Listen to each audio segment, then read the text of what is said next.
इलाके की इज्जत की लड़ाई थी और इलाके के लोगों ने इस चीज को समझा। कम वो बेश हर जगह से लोगों ने वोट देकर इलाके की इज्जत को बचाया है, इलाके के मयार को बढ़ाया है, इलाके के वजूद को बढ़ाया है। तो ये लड़ाई इलेक्शन की लड़ाई नहीं थी, वजूद की लड़ाई थी। और आप लोगों की दुआएं, जितने भी शख्सियत बाहर में रहे, हजरत यहाँ मौजूद थे, रात के यहाँ पे 11 बजे हमें बुला के मीटिंग भी कराए थे। तो मैं इलाके का एहसानमंद हूं कि इलाके ने हमारे इस लड़ाई को कुछ समझा। आज इलाका ये भी सोचता है कि नहीं, हमें जब जब भी जरूरत पड़ती है तो जावेद साहब को फोन के जरिए से या बुलाने पर वो आ जाते हैं, फोन पर मिल जाते हैं, घर पर मिल जाते हैं, हमारे मुश्किलात को हल करने का रास्ता निकालते हैं। तो हम तक उनका जो रिश्ता और रास्ता जो होता है, इसमें कोई रुकावट नहीं है, किसी तरह का कोई झिझक नहीं है। 2 बजे रात में भी अगर जरूरत पड़ता है तो किसी का नाम नहीं आता है। खुश नसीब हम हैं कि वो आदमी जो जरूरत महसूस कर रहा है रात के 2 बजे, उसके जहन में, उसके दिमाग में, उसके दिल में एक ही नाम आता है कि चलो भाई 2 बज रहा तो जावेद भाई को फोन करो, उनका फोन उठेगा। तो ये खुश नसीब हम हैं। तो अल्लाह ने हमें पैदा किया आपकी खिदमत के लिए, और हम इलाके के लोगों को कहते हैं कि आप लोग भरपूर हर तरह की जरूरत में हमें आप शामिल रखिए। हम आपका एहसानमंद रहेंगे, हम आपका शुक्रगुजार रहेंगे, क्योंकि अल्लाह ने चुना है आपके जरिए से ताकि हम आपका खिदमत करते रहें। हम नहीं चाहते हैं कि आप किसी गैर कौम के सब पास जाके झुके, अच्छी हुजूरी करें, ये हमें पसंद नहीं है। इलाके की इज्जत को बचाना वो मेरा फर्ज बनता है, इलाके के वकार को बढ़ाना वो मेरा कर्तव्य बनता है। मैं इसलिए दिन रात आपके लिए खड़ा रहता हूं ताकि आप किसी के पास झुके नहीं। अगर आप झुक जाएंगे, यकीन मानिए कि पूरा इलाका झुक जाएगा।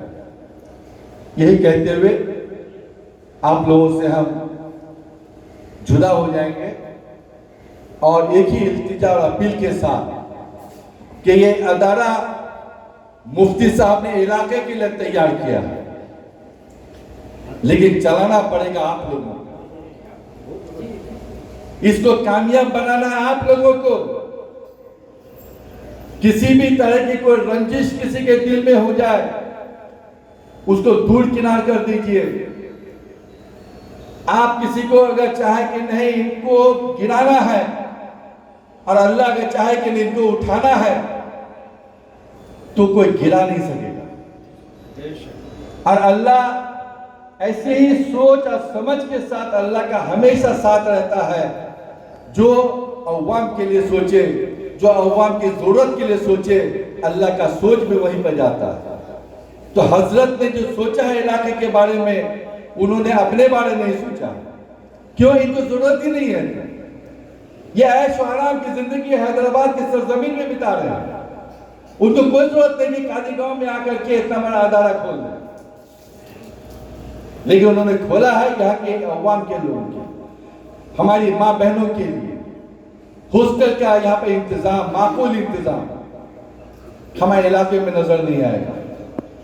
तो इसीलिए मैं कहता हूँ, हर घर से मैं अपील करता हूँ, और जब जब भी मैं इस इलाके में दौरा करूंगा, इंशाल्लाह मेरा एक ये फर्ज बन जाता है कि हर इलाके में जाके हम ये कहें कि कादीगांव में एक ऐसा अदारा खुला जहां दीनी तालीम भी होती है, अंग्रेजी तालीम भी होती है, और साथ में ट्रेनिंग सेंटर भी है, टेलरिंग का, नर्सिंग का।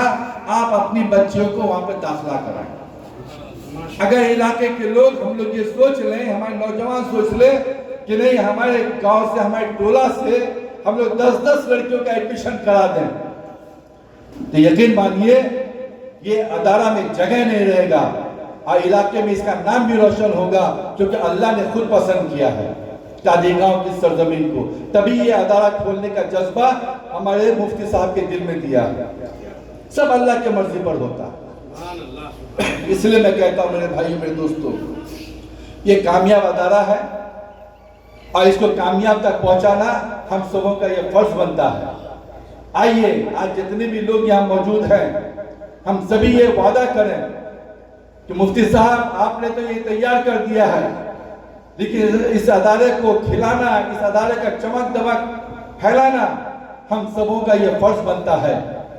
इलाके के सारे लोगों को अंदर ये जज्बा पैदा हो कि वो अपने अपने इलाके से, अपने अपने एरिया से वो अगर 10-10 बच्चियों का एडमिशन करना शुरू कर दें तो यकीन मानिए कि आइंदा साल ये एक मंजिल से काम नहीं चलेगा। हजरत को फिर तौफीक होगा तो 2 मंजिला भी तैयार हो जाएगा इंशाअल्लाह। ये कहते हुए हम अपनी बातों को खत्म करते हैं। खुदा हाफिज।